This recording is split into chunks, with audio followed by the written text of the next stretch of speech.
The voice of the Twin Tiers. News Channel 25, WVTT. Depend on it.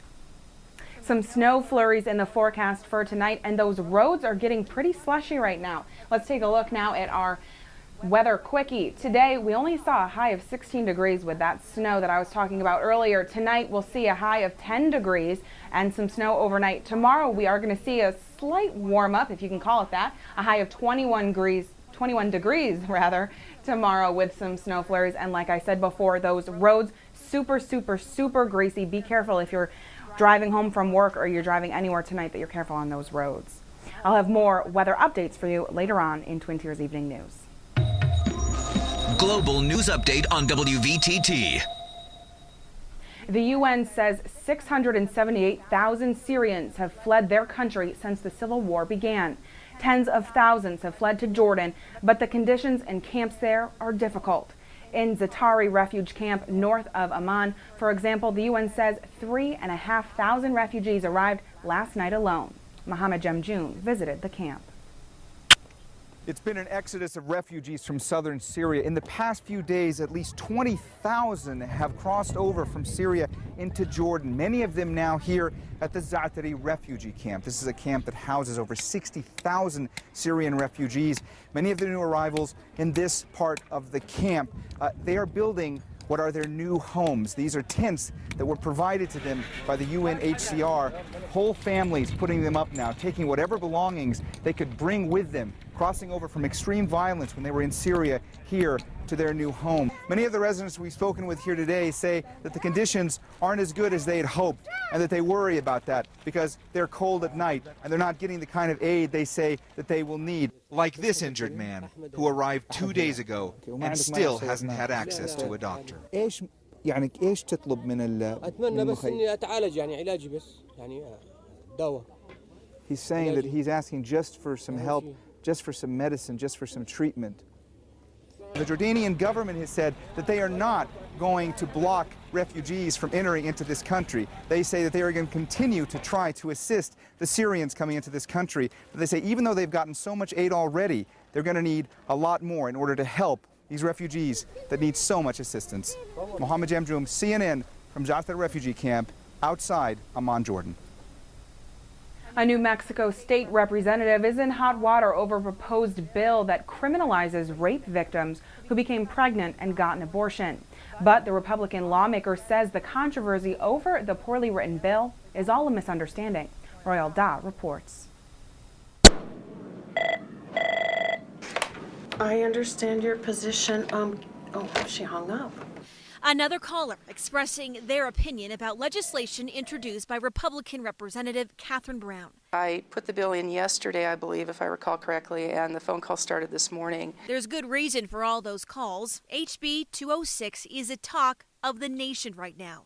Some people misinterpreted the bill and thought it meant that the girl who's impregnated, if she chooses to get an abortion, that she could be charged with tampering, and that is truly not the case. Representative Brown admits the bill is vague. Part of it reads, whoever commits tampering with evidence shall be punished. This law would go after the perpetrator of the crime, not the victim. She is working to get the right language into the bill to clear up the confusion. Down here, we're adding a statement. This is regarding the perpetrator of the crime.